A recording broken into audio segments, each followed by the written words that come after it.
Assalamu alaikum, and welcome back to another episode of Quran Weekly, where I read the Quran in Arabic but discuss it in English. My name is Ahmed, and I'm happy to carry you along this journey where we discover the Quran.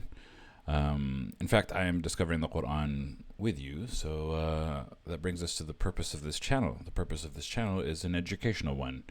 I'm trying to learn and try to share my process with you, and I'm hoping that you learn as well. So please note that I am not an Arabic scholar, nor am I studied in the Quranic studies. In fact, I'm reading the Quran for the first time, so I'm not saying that I'm an authority on the Quran, but I'm merely learning and trying to figure out what I understand, what I believe. But if you have a different perspective on something that I said, please feel free to drop it in the comments, and I will happily pick it up from there. We are continuing our journey across chapter 9, which is Surah At-Tawbah, which is one of the more difficult chapters, but we've already covered a lot of the difficult verses. So if you want to check out my previous episodes for that. But before we begin reading the Quran, we must always say, A'udhu billahi minash shaitanir rajim, Bismillahir Rahmanir Rahim, which means I seek refuge from God, from the devil, and in the name of God, whose mercy is, who's most merciful and whose mercy is most encompassing. And yeah, before we start with these verses, just to kind of pick off where we left off from last episode. Last episode was talking about charity and donating for the cause of God and giving, and specifically those that do not. Those that at the time of the Prophet had promised that they would give and said that they would support, but they did not. And they swear that they never said anything blasphemous, and they swear that they're believers, but they're not. And so we're carrying on that theme. And off we go. ومنهم من عاهد الله لئن آتانا من فضله لنصدقن ولنكونن من الصالحين. Okay, so continuing the story is some of those people at the time of the Prophet, and there are, and among them are those who made a covenant, who made a promise, a commitment to God, that if you were to give us from His bounty, if He was to give us from His bounty, if God was to be kind to us, then surely we will give charity, and we will be among the righteous. But فلما آتاهم من فضله بخلوا به وتولوا وهم معرضون. And then they were given from God's bounty. But when He gave them from His bounty, then they became stingy, they became greedy, they withheld it. They did not give to charity as they promised, and they turned away while they were indifferent, averse, like, who cares? Oh, God gave us, I don't really need to fulfill my promise. And let's see how that turns out. فأعقبهم نفاقا في قلوبهم إلى يوم يلقونه بما أخلفوا الله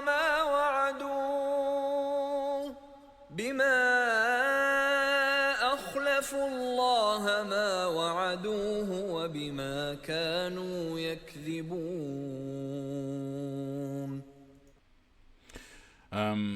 Okay. So He penalized them with the hypocrisy in their hearts. Okay, so this is a very interesting turn of phrase, because here we see how God affects the hearts of the disbelievers. Like, once you commit an act of breaking your covenant, breaking your vow,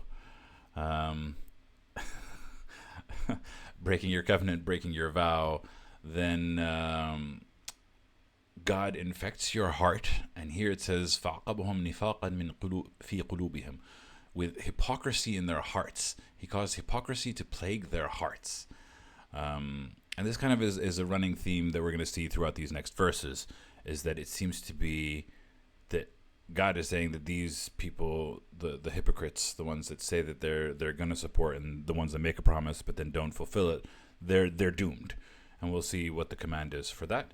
And they're plagued with hypocrisy in their hearts until the day that they will meet him, because they broke أخلفوا الله ما وعدوه. They broke with God what they had promised him. They broke what their oath was, and because they used to lie, وبما كانوا يكذبون, because they lied. Hypocrisy to plague their hearts, and we've seen references like this in the previous verses as well, of like God stamping a seal on the hearts of the disbelievers, the ones that choose disbelief and choose to be stubborn and choose to lie and break their covenants. ألم يعلموا أن الله يعلم سرهم ونجواهم وأن الله علام الغيوب.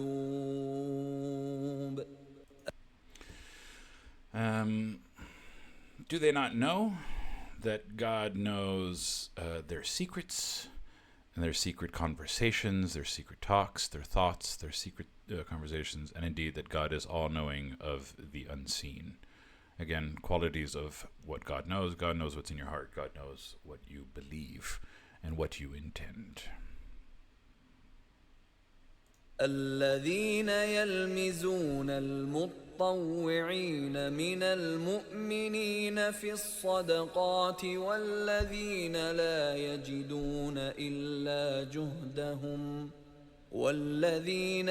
يجدون إلا جهدهم فيسخرون منهم سخر الله منهم ولهم عذاب أليم.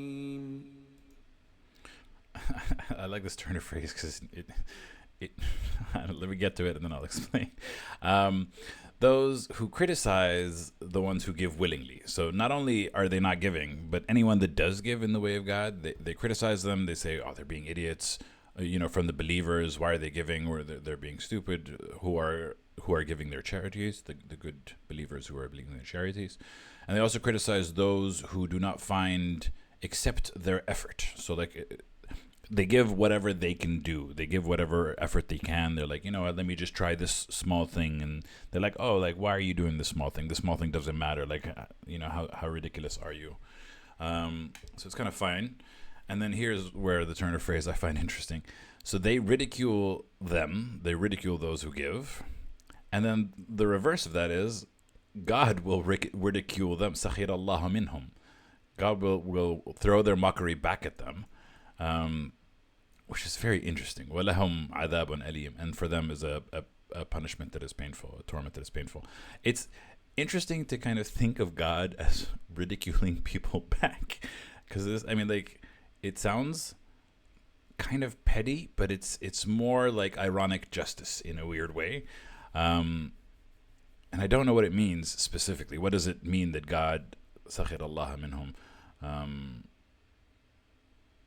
But we do see it a lot of times, the reference of like plotting, al-makr, that they plot against God and God plots against them, and that makes sense. But I don't understand the ridicule part, and who's he ridiculing to? Or is it to like the universe, or is a part of the fact that they're gonna suffer, he's gonna have the last laugh? That's the ridicule. It's just a very interesting turn of phrase. استغفر لهم أو لا تستغفر لهم إن تستغفر لهم 70 مرة فلن يغفر الله لهم ذلك بأنهم كفروا بالله ورسوله والله لا يهدي القوم الفاسقين. I misunderstood a comment.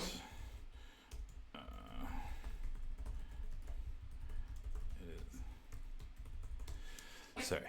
Now here is where things get a little bit interesting. So we understand from the context that God is speaking to the prophet, and he's saying, ask for forgiveness for them. Now this is a common expression in Islam and in the Quran. Istighfar is like to seek penance, to ask God to forgive, to ask forgive, and here it's done in the verb of giving it for somebody else. Sometimes you can ask for the forgiveness of somebody else. Sometimes you can like pray on somebody's soul to kind of try and redeem them of their sins. But here God is saying to the prophet, ask for forgiveness for them, or do not for them. أو لا تستغفر لهم. But if you do ask for forgiveness for them 70 times over, then never will God forgive them. So here God is essentially saying they're doomed. And this is kind of the main theme of these verses, is it's not the seal on the heart. It wasn't mentioned the seal, but it was mentioned that, you know, their hearts are plagued with hypocrisy, and God is saying these people, and these aren't enemies well, they are enemies in a way, but they're essentially from the tribe of the prophet. They're from the tribe and from the people of the prophet, and even those people that are beyond reproach, the ones that give a promise and then break it, lie behind your back, tell you that they believe when they don't believe, and here God is saying, no matter what you do, prophet, ask for forgiveness or don't ask for forgiveness. But we can also take it for ourselves. We might run into these type of people in our future, and we might run into these type of people in our present. And you cannot ask for forgiveness for someone who is hell-bent on deceit and lies. And that is because they disbelieved in God and his messenger, and God does not guide a people that are defiantly disobedient.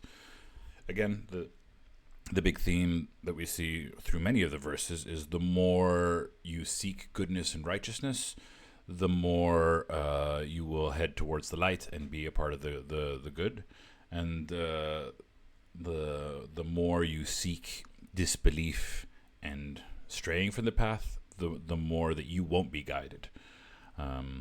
You guys might remember Captain Ahmad from earlier in the series.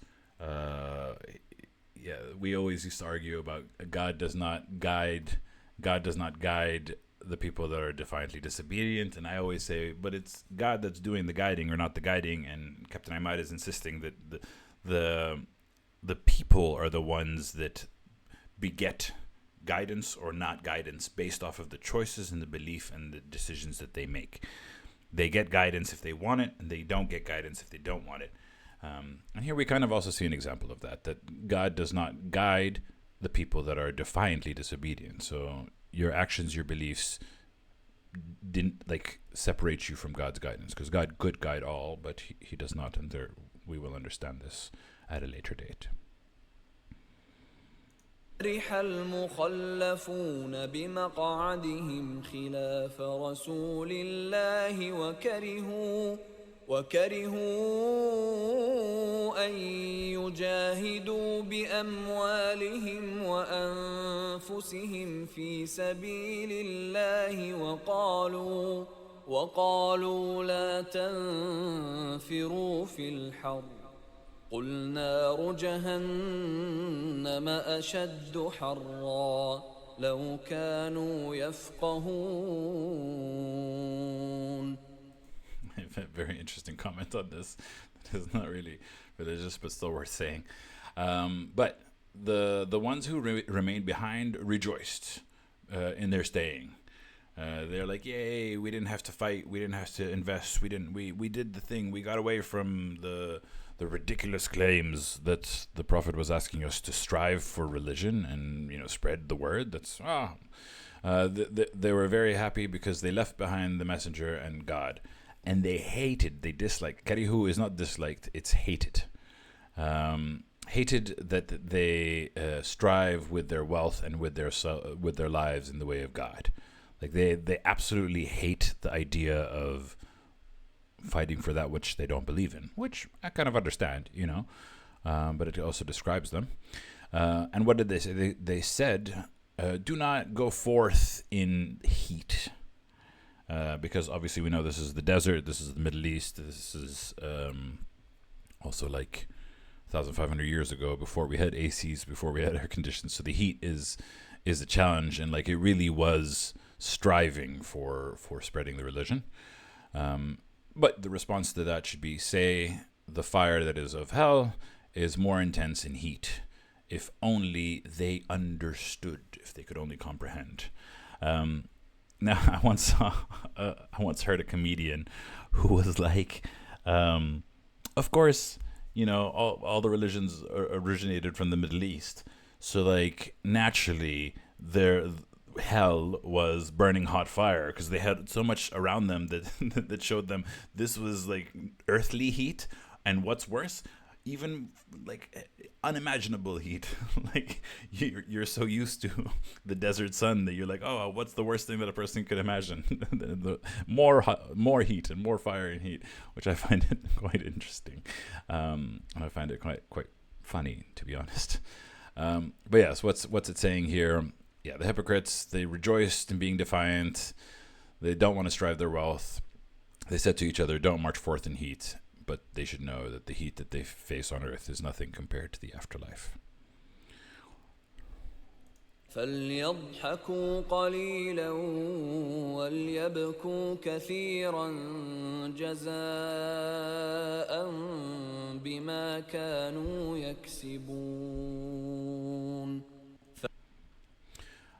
Yeah, pretty straightforward. So let them laugh a little, and they will weep a lot as a recompense for what they used to earn. Let them laugh a little. Let them have their moment. They will weep as much they will weep much as a reward for what they have committed. Yeah, they'll cry more later, essentially, based off of what they've earned. Very straightforward. فإن رجعك الله إلى طائفة منهم فاستأذنوك للخروج فقل لن تخرجوا معي أبدا ولن تقاتلوا معي عدوا إنكم رضيتم بالقعود أول مرة فاقعدوا مع الخالفين. And again, more of the point of these verses. Then if God returns you to a group of them, these are the ones that have sat back and they didn't invest and they didn't want to fight for God. Now they ask you permission to go out with you and to strive with you and to go forward. But you should say, you will never go out with me ever. And you will never fight with me any enemy. And this is kind of like a direct instructive to the Prophet, but also there's a lesson to be learned for us moving forward. That you have to be able to distinguish from your allies who are the ones that should be fighting with you and who are the ones that should not. Indeed, and here continuing what you should say, indeed you were satisfied with sitting for the first time, so sit with the ones who stay behind, the ones who remain behind. And I find it a very interesting expression. It's just the ones who stay behind, but like for me, the feeling of being left behind causes me anxiety. It's not like, it's obviously the thing that comes to mind is FOMO, fear of missing out, but it's not. It's just fear of not being able to be useful, fear of not being able to fight for what I believe in. But obviously, I differ from them in the sense that I do believe. But it's just I don't want to be left behind. That's just a fear that I have. ولا تصل على أحد منهم مات أبدا ولا تقم على قبره إنهم كفروا بالله ورسوله وماتوا وهم فاسقون.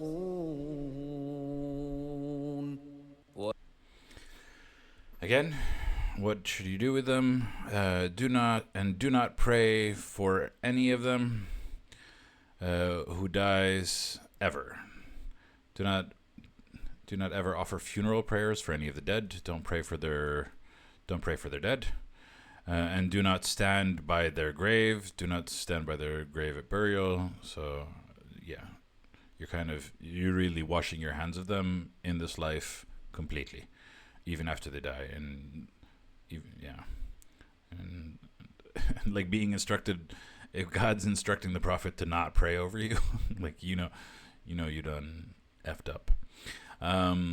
Indeed, they disbelieved in God and His Messenger, and they died while they were corrupt, rebellious, defiantly disobedient. Yeah. Even after their death, there's no hope. And then we do kind of see this theme in the Quran in other parts, is that after somebody dies, it sometimes if they die a disbeliever, then they're completely. I believe I have to kind of review the verses in the Oh yeah, Eid Mubarak to everyone. That's right. This Eid Mubarak to everyone. Thank you for mentioning in the chat, Ahmed. Yeah, so we see this as a there was a couple of phrases, a couple of ayat in I think Surah Al-Baqarah, the second chapter, which said that once somebody dies a disbeliever, then it's over, it's done for them. And this kind of retouches on that theme, but for me, this is a bit more specific. Here, there's a command not to pray for those that were defiantly disobedient. But I believe, for instance, if a person was good their whole life, but they died maybe not necessarily a believer, but not necessarily a defiant disbeliever, I think there's still hope. But I don't want to make any claims. But the only claim that I can make is what I'm reading before me, is that those specifically that said that they want to give and they want to strive in the way of God, and then they do not, and then they lie, and then they discourage others from doing it. Don't pray for them. Direct command: do not. ولا تعجبك أموالهم وأولادهم إنما يريد الله أن يعذبهم بها في الدنيا وتزهق أنفسهم وهم كافرون. Okay. And we've seen this theme before. And do not let it impress you, their wealth and their children. Indeed, God only intends to punish them with it in this world. And وَتُزْهَقْ أَنفُسُهُمْ وَهُمْ كَافِرُونَ. And their souls will depart while they are disbelievers. And I find this, we see this time and time again, where he says, God only intends to torment them through these things in the world. And I've always kind of believed that the more wealth that you have, I mean, there is a concept why wealth is the root of all evil, and that the more wealth that you have, the higher the burden placed upon you for how you invest in it, how you spend in it, are you fair? Do you give? There's obviously a bigger charity donation that you owe. And so the more money that you have and the less that you give away, the bigger the delta of sin, so to speak.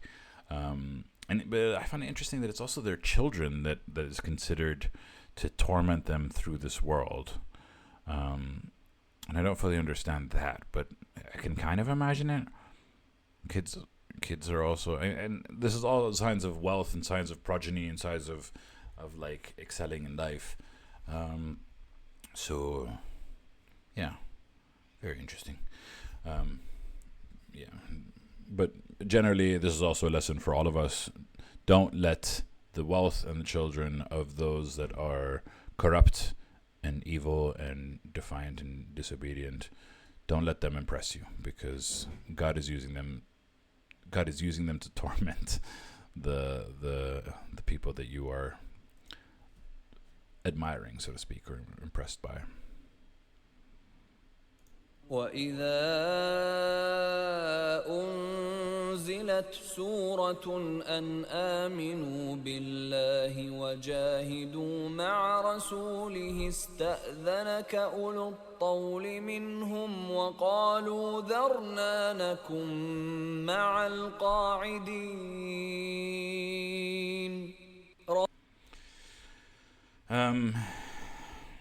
This is kind of the Quranception, because the Quran is referencing itself, which is very cool. Indeed, and when it was revealed a surah is one of these chapters. A surah means a chapter of the Quran, and when it was revealed a surah that says believe in God and strive with His Messenger, then the men of wealth ask you for permission from among them, and they say, leave us to be with the ones who sit.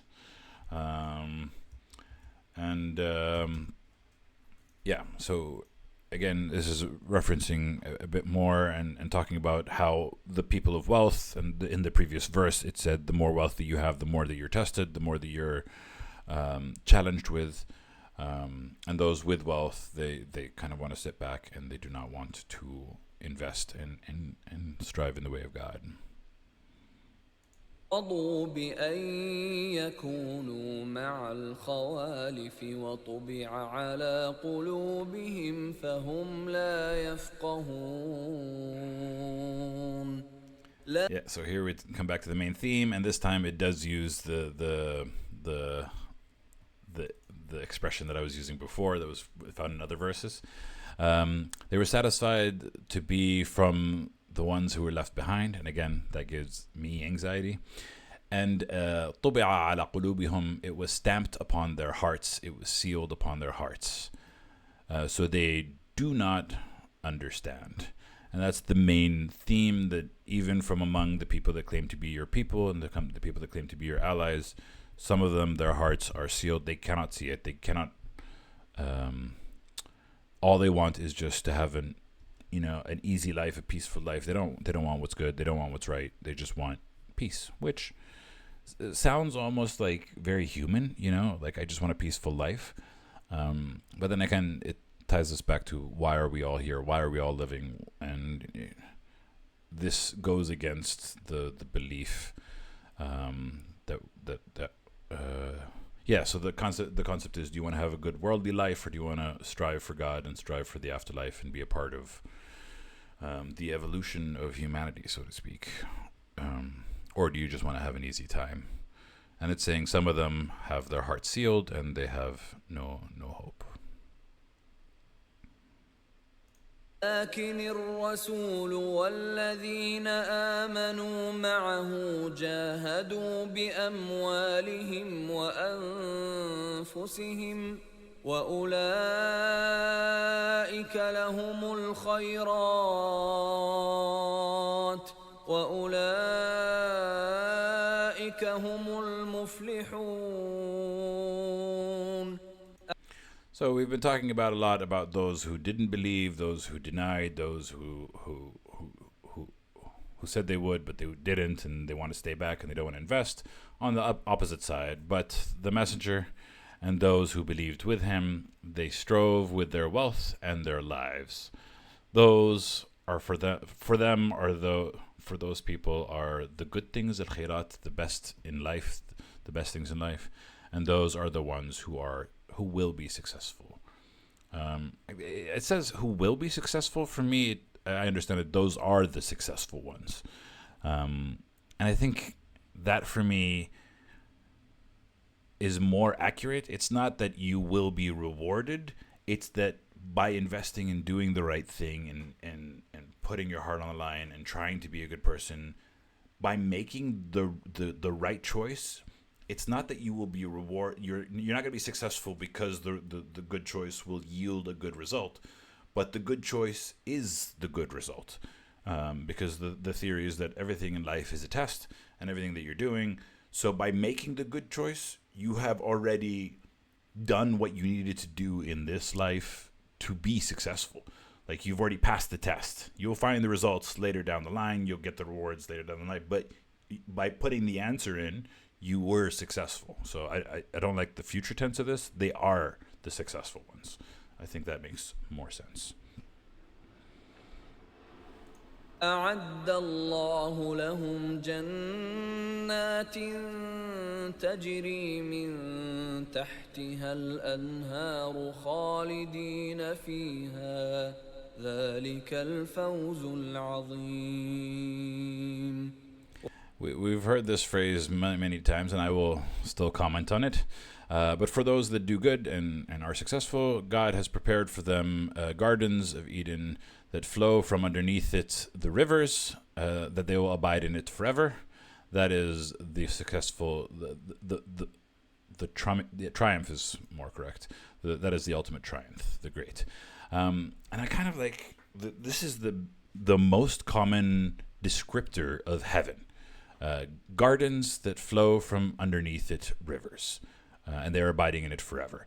And I was like, it's hard for me to imagine why that's such a beautiful thing. But I come from the Middle East, where it's a desert, and then I moved to Amsterdam, where it is raining literally right now in the summer. And it's obvious to see that the rain and water is a blessing, because rain means that trees grow. It means that there is consistent, the environment is healthy, and like the ecosystem is ready to go. So gardens that flow from underneath the rivers means that they are supplied with an endless supply of nutrients, of life, so to speak. Water does tend to be connected to life. We need water to survive. There's just the concept of eternity being ever fruitful. But beyond that, I can't wait to get to the verses that describe heaven, because for me, I'm like, forever in a garden that is lush doesn't sound as beautiful as maybe it sounded for those in the desert. So I would like to understand a little bit more about heaven, to kind of have a better visual of it. But I'm sure we'll get there in later chapters. وجاء المعذرون من الأعراب ليؤذن لهم وقعد الذين كذبوا الله ورسوله سيصيب الذين كفروا منهم عذاب أليم. Alhamdulillah Rabbil Alameen. Okay. And came the ones who make excuses from the Al-A'rabi, the Arabs, the nomadic Arabs. And came from the Arabs the ones who make excuses so that permission can be granted for them. And they sat, وَقَعَدَ الَّذِينَ كَذَبُوا بِاللَّهِ. And those that lied to God and His Messenger, they sat. So they're kind of like people who made excuses and people who sat. So you see, strike, it will afflict. Afflict is the correct verb. Afflict those who disbelieved from among them a painful punishment and torment. So we're kind of going back to those that disbelieved.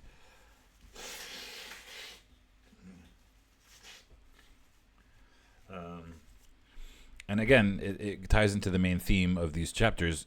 These aren't the enemies. These aren't the let's say the other tribes.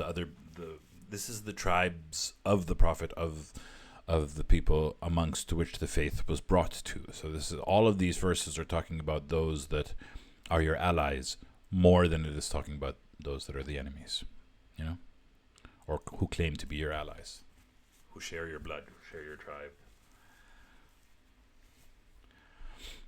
ليس على الضعفاء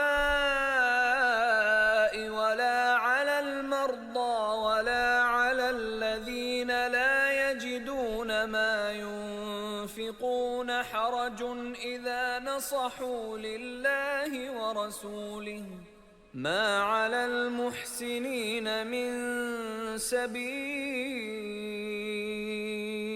والله غفور رحيم. Okay, and here is an important clarification. Who is exempt from striving in the way of God or giving charities? It is not for the weak, nor for the sick, nor for those who do not find anything that they can spend. There's no blame on any of them. So, if you're weak, if you're sick, if you're weak, if you're sick, or if you don't have anything to spend, then there's no shame, there's no blame. You are not the people that these verses are referring to. And if they are sincere, if they are sincere to God and His messenger, if their hearts are pure and God knows what's in their hearts, then there's fine. And it's not for the ones who do good in any way of blames. There's no blame also on the good doers, which I find, why does it kind of separate them? Like, if they're doing good, are they not already striving? Ma'alam. But here it's saying, this is blame. This is a way to invest, or a way to strive. Not, I don't think that they mean the same thing. I think here maybe it might be talking about like the nurses, the doctors kind of concept, that they don't have to strive. Maybe, I'm not sure. But indeed, God is oft forgiving and most merciful. So yeah, again, the whole point of these verses is, if you can strive, strive. But if you can't, okay, there's no blame. There's no, you don't have to like give if you cannot give, literally. Very good. Thanks, Hadavar. Welcome to the channel. And the last verse for today. لا على الذين إذا ما أتوك لتحملهم قلت لا أجد ما أحملكم عليه تولوا وأعينهم تفيض من الدمع حزنا ألا يجدوا ما ينفقون. Okay, and then there is another description of those who can't, those who really want to help the Prophet and really want to try, but they could not. And it's not for those who, when they came to you so that you can provide them with mounts, so that you can give them a horse or something, then you said, I couldn't find a horse to mount you on it. So again, they came to the Prophet asking, hey, we want to join you in war, give us a horse, we'll come with you. And the Prophet said he cannot. The description of them is that they turned their backs and their eyes were like flowing with tears out of sadness, that they could not find what they could spend. And like this kind of, this is the sign of the true believers. This is the sign of those whose heart are so pure and they really want to, but they can't. And there's a very clear distinction in these verses between those who can and do not, and those who cannot and really want to. And like their eyes are overflowing with tears out of sadness. Like it's an emotion that I can feel very palpably. It's very, very beautiful, very fantastic. And that's it. That's for the verses for this week. I will, as usual, we always end with Sadaq Allahu al-Ali al-Azim, which means trusted is the name of God, who's most merciful, who's most elevated and most grand. And we will catch you guys next week on my channel. Thank you for watching. I appreciate you. Ma salam.